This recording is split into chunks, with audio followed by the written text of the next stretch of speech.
Oh, nostalgia.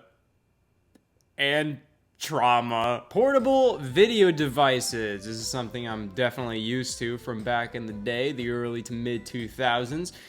Most of my family lived like an hour away from, my mom, and my dad. So every weekend, we'd have like an hour-long car trip to our house, to a family member's house, and then an hour-long car trip back. So I had to get used to, entertaining myself with, shit.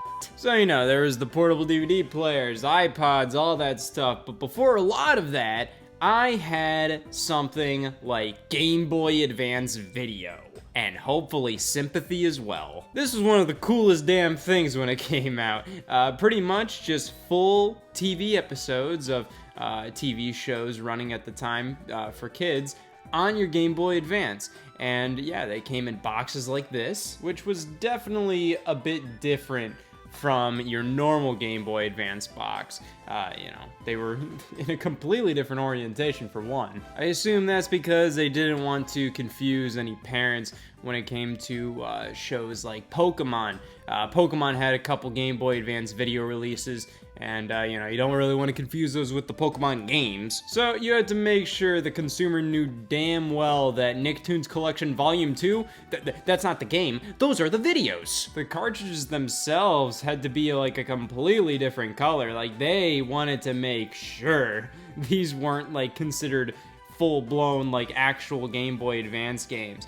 They're a completely different color. They don't even really have like the standard like ESRB rating or anything like that. These were home video releases on a Game Boy Advance cartridge, which that definitely makes me ask, it's just like, how are they? What the hell do you think? So listen, like back in the day, you made do. Just because this is a stuttery, low quality, low resolution, low frame rate mess, it's still perfectly viewable. And that's exactly what Game Boy Advance Video was striving for. It wasn't striving to be like, an actually feasible way of watching these TV episodes. It was just a method to give kids a way to watch some of their cartoons on the road, on their Game Boy Advance, so they don't have to buy multiple products. And yeah, for sure, I had a couple of these. Feel bad for me. But yeah, I remember having a couple and bringing them to like restaurants early in the morning and just watching them as we wait for our food instead of, talking to people. But hey, it kept me busy. And even now, I still find it very cool to see, full motion video running on a Game Boy Advance.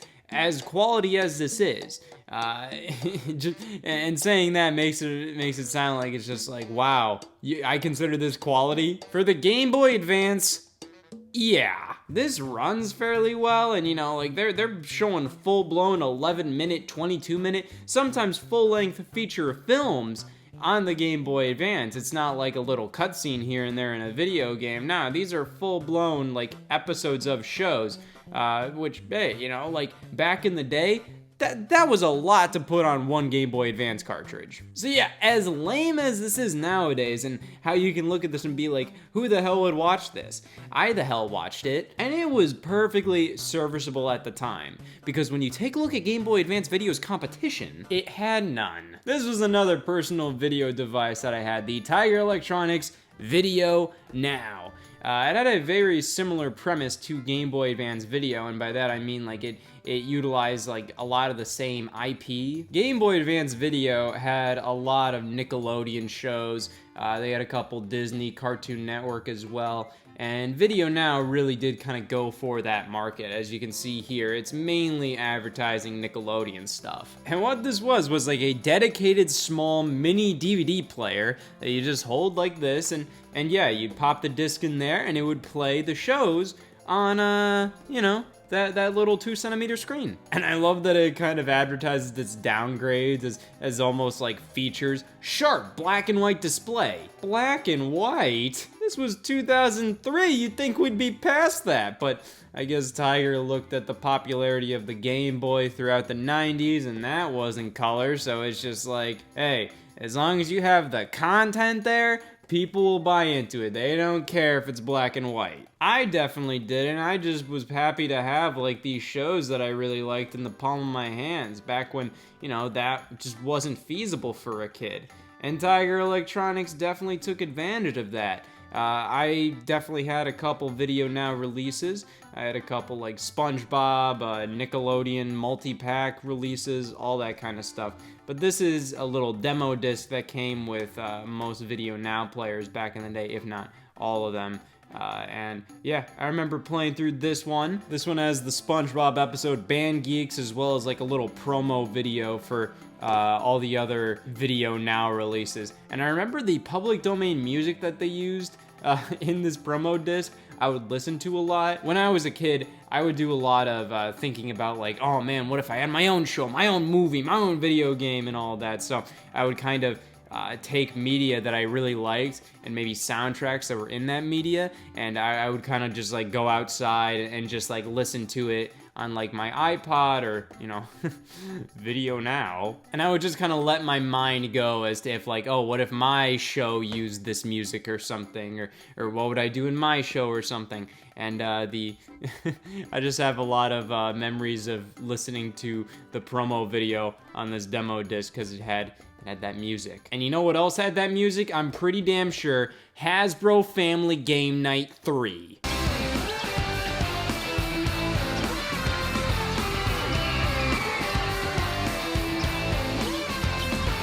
I recently played that game, and it absolutely shocked me to hear that music. This is a VideoNow player that's still sealed. I found this on eBay, and I thought, like, why the hell not? I have a lot of nostalgia for the VideoNow brand, and this was the one that I had. However, not the same color. I wanted the one that I had, but I wanted to be able to use it again. And this was the one that I had. A little screen lighter and all. Yeah, I had the green one, and mine came with a little accessory that allowed you to light the screen because it was not backlit. I don't have batteries in this one right now, so, you know, so yeah, it's pretty much just a little handheld mini DVD player. It doesn't play like standardized mini DVDs, just VideoNow mini DVDs. And yeah, you pop it open like this. That takes me back. And yeah, this one already came with like a SpongeBob VideoNow disc. But you pop that in, shut it, and then press play. Damn. Yeah, that brings me back. Yeah, we have all the episodes here. This is one of the worst DVD menus I've ever seen. We can mess around with the contrast here. Sure. And yeah, there we go. This is in a perfectly viewable state. I feel like VideoNow mainly appeals to people who have already seen the shows that they're watching on it, because I'm genuinely curious as to if like it's like, hey, if I hadn't already watched like this show and I didn't already know like what is on screen right now, would I know?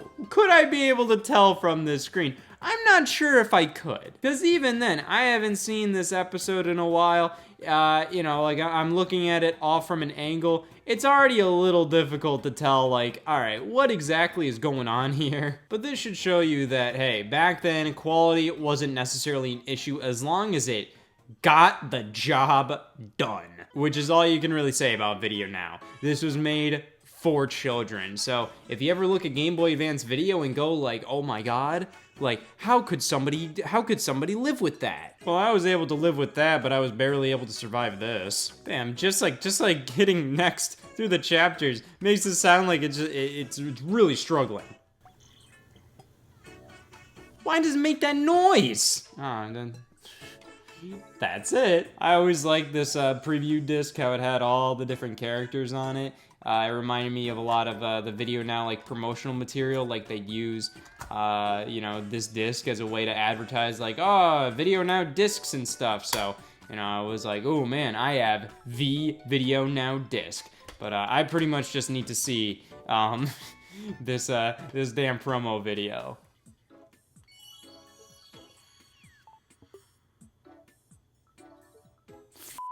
Congratulations, you now own the latest innovation in entertainment technology. Really?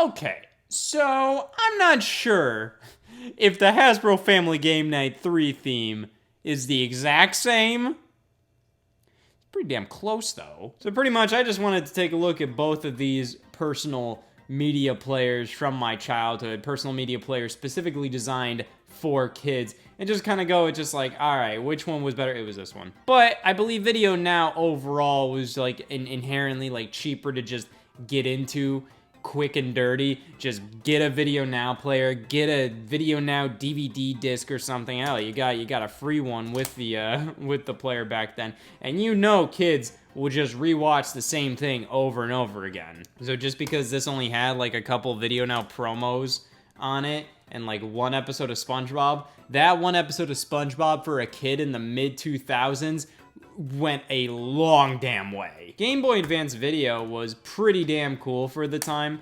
You know, like I've said, I found it really cool to see like things on a Game Boy screen that I wasn't used to seeing on a Game Boy screen. So if it was like kind of a 3D looking thing, or if it was full motion video, that was amazing. And yeah, with the Game Boy Advance SP specifically, you know, with portable DVD players, those already had kind of a similar form factor where, you know, they have the clamshell design, and it kind of made the Game Boy Advance feel like a mini DVD player. And, you know, hey, for a kid in the mid-2000s, when you just needed something to do on a road trip, hey, why not add some videos to your Game Boy Advance library rather than just games all the time? It may be because I grew up with Game Boy Advance video cartridges, but I don't think it's nearly as bad as some people make it seem. This is. I feel like this is a funnier curiosity, though. Just trying out VideoNow, just being like, oh my god. This I can definitely see living with. This, I have no damn clue how I made do with this. But that's kind of the joy of looking back at things from your childhood that have been iterated on. Things where we all have smartphones now with the greatest screens imaginable and all of the content we could possibly imagine. But back in 2003, this was okay enough to work with. So overall, I hope you can tell why I'm nostalgic over these things. And traumatized.